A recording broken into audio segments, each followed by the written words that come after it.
कला र साहित्यको सर्जक हुनु सहज छैन।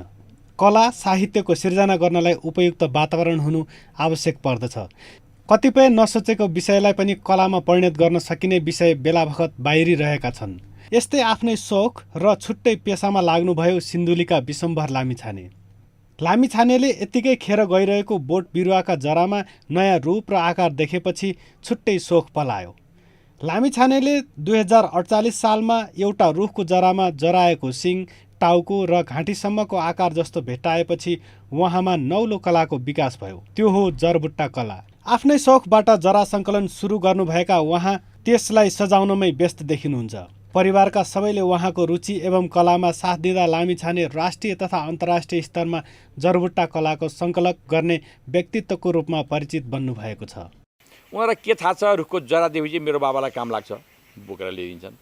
बाबु तिमीहरू आज अलि उनीहरू पनि अलि भर्खरै केटाकेटी हुँदा स्टुडेन्ट लाइफ उनीहरू अब उनीहरू सबै आफ्नो व्यवसायमा लागिसकेका छन्, आफ्नो काम गरेर बसिसकेका छन्।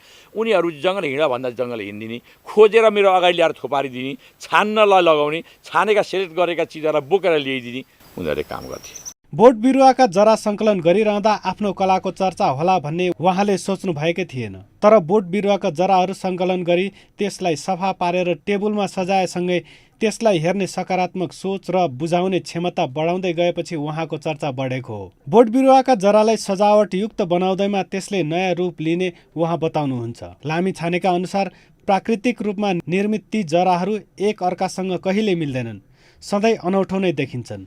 यो कला अलिक दुर्लभ पनि छ। एउटा बनाएपछि अर्को बन्दैन। कसैले एउटा कला बनाए मैले त्यसरी बिक्री पनि गरिनँ, किनभने यो कला बेचिदियो, काहीँ विदेश पुग्ला, कहाँ पुग्ला। फेरि यस्तै कला फेरि म मोनालिसाको जस्तो एउटा पिचबाट अर्को पिच बनाउन सकिँदैन नि त।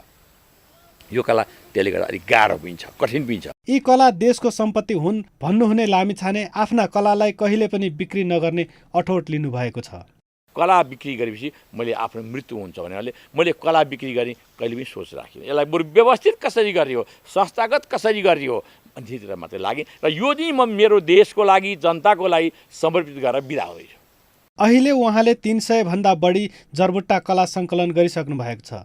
ती कलाको बारेमा बुझाउने लिखित दस्तावेज सहितको कला राख्ने ठाउँ अपुग पर्दै गएको भन्दै उहाँले कला संरक्षणको लागि स्थानीय सरकारले सहयोग गरिदियोस् भन्ने अपेक्षा राख्नु भएको छ।